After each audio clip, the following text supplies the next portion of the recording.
السلام علیکم ورحمۃ اللہ تعالی وبرکاتہ۔ نمبر 1، اسلامی تاریخ۔ 7 رجب المرجب۔ حضرت عثمان غنی رضی اللہ تعالیٰ عنہ کے حالات۔ آپ کا نام عثمان، کنیت ابو عبداللہ اور والد کا نام عفان ہے۔ آپ رسول اللہ صلی اللہ علیہ وسلم کی پھوپھی زاد بہن کے بیٹے تھے اور حضور صلی اللہ علیہ وسلم سے 6 ماہ چھوٹے تھے۔ حضرت عثمان رضی اللہ تعالیٰ عنہ اسلام لانے والے چوتھے شخص ہیں۔ رسول اللہ نے نبوت کے بعد اپنی بیٹی حضرت رقیہ رضی اللہ عنہا کی شادی حضرت عثمان رضی اللہ تعالیٰ عنہ سے کر دی تھی۔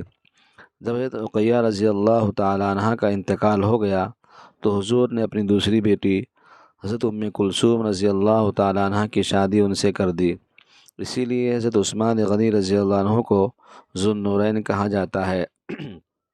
آپ نے حبشہ اور مدینہ دونوں کی ہجرت فرمائی۔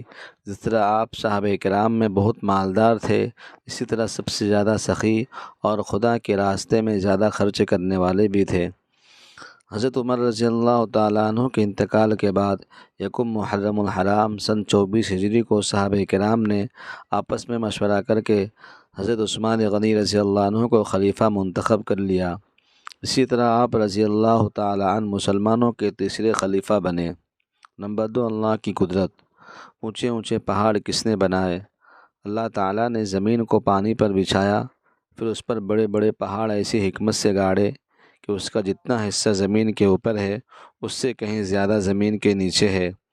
ان پہاڑوں نے زمین کو ہلنے سے روک رکھا ہے۔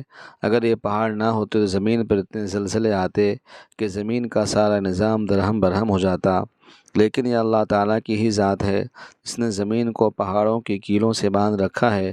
اللہ تعالیٰ نے قرآن میں فرمایا، کیا ہم نے زمین کو فرش اور پہاڑوں کو کیلیں نہیں بنایا؟ یقیناً یہ سب ہماری ہی کاریگری ہے۔ سورہ نبا۔ نمبر 3، ایک فرض کے بارے میں۔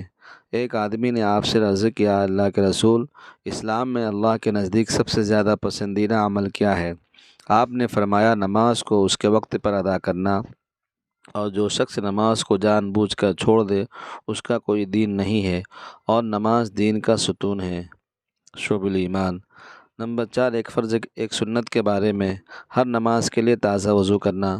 حضرت انس رضی اللہ تعالیٰ بیان کرتے ہیں کہ آپ صلی اللہ علیہ وسلم کی عادت شریفہ تھی کہ باوضو ہونے کے باوجود ہر نماز کے لیے تازہ وضو فرماتے، اور ہم لوگ کئی نمازیں ایک ہی وضو سے پڑھتے تھے۔ نمبر 5، آپس میں صلح کرانا۔ رسول اللہ صلی اللہ علیہ وسلم نے فرمایا، کیا میں تم کو ایسی چیز نہ بتاؤں جس کا درجہ نماز، روزہ، صدقہ سے بھی بڑا ہوا ہے؟ صحابہ نے عرض کیا، اللہ کے رسول ضرور بتائیے۔ آپ نے فرمایا، 2 آدمیوں کے بیچ میں صلح کرا دینا، اور آپس کا اختلاف تو دین کو تباہ و برباد کر دینے والی چیز ہے۔ نمبر 6، گناہ کے بارے میں۔ رسول اللہ صلی اللہ علیہ وسلم نے فرمایا، جس علم کے ذریعے اللہ کی خوشنودی اور رضامندی حاصل کی جاتی ہے، اگر کوئی آدمی ایسے مبارک علم کو صرف دنیا کا مال و متاع حاصل کرنے کی غرض سے سیکھے گا تو کل قیامت کے دن ایسے آدمی جنت تو کیا جنت کی خوشبو بھی نہیں سونگھ پائے گا۔ نمبر 7، دنیا کے بارے میں۔ دنیا کی محبت۔ رسول اللہ صلی اللہ علیہ وسلم نے فرمایا، جس نے اپنی دنیا سے محبت کی اس نے اپنی آخرت کو نقصان کیا، اور جس نے آخرت سے محبت کی اس نے اپنی دنیا کا نقصان کیا۔ تو تم لوگ باقی رہنے والی یعنی آخرت کو ختم ہونے والی دنیا پر ترجیح دو۔ نمبر 8، آخرت کے بارے میں۔ قیامت کا خطرناک منظر۔ قرآن میں اللہ تعالیٰ فرماتا ہے، وہ دن قابل ذکر ہے جس دن سور پھونکا جائے گا تو زمین و آسمان میں جتنے فرشتے، انسان وغیرہ ہیں سب گھبرا جائیں گے، مگر جس کو خدا چاہے وہ اس گھبراہٹ سے محفوظ رہے گا، اور اللہ تعالیٰ کے سامنے سب عاجز بن کر حاضر ہوں گے، اور تم پہاڑوں کو دیکھ کر یہ خیال کرتے ہو کہ یہ جمے رہیں گے، حالانکہ وہ قیامت کے دن بادلوں کی طرح اڑتے پھریں گے۔ نمبر 9، طب نبوی سے علاج۔ دبلے پن کا علاج۔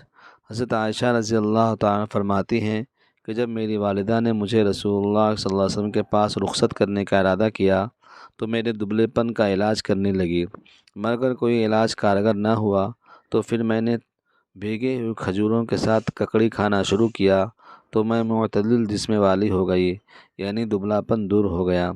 نمبر 10، قرآن کی نصیحت۔ قرآن میں اللہ تعالیٰ فرماتا ہے، اللہ تعالیٰ کے احکام کو ہنسی کھیل نہ بناؤ، اور اللہ تعالیٰ نے تم پر جو احسان کیا ہے ان کو یاد رکھو، اور اس کا یہ احسان بھی یاد کرتے رہو کہ اس نے تم پر کتاب یعنی قرآن اور عقل و حکمت کی باتیں اتارے تاکہ ان کے ذریعے تمہیں نصیحت حاصل فرمائے، اور اللہ تعالیٰ سے ڈرتے رہو۔ یقین جانو کہ اللہ تعالیٰ ہر چیز کو خوب جانتا ہے۔ اللہ تعالیٰ ہم سب کو عمل کرنے کی اور اس کو پھیلانے کی توفیق عطا فرمائے، آمین۔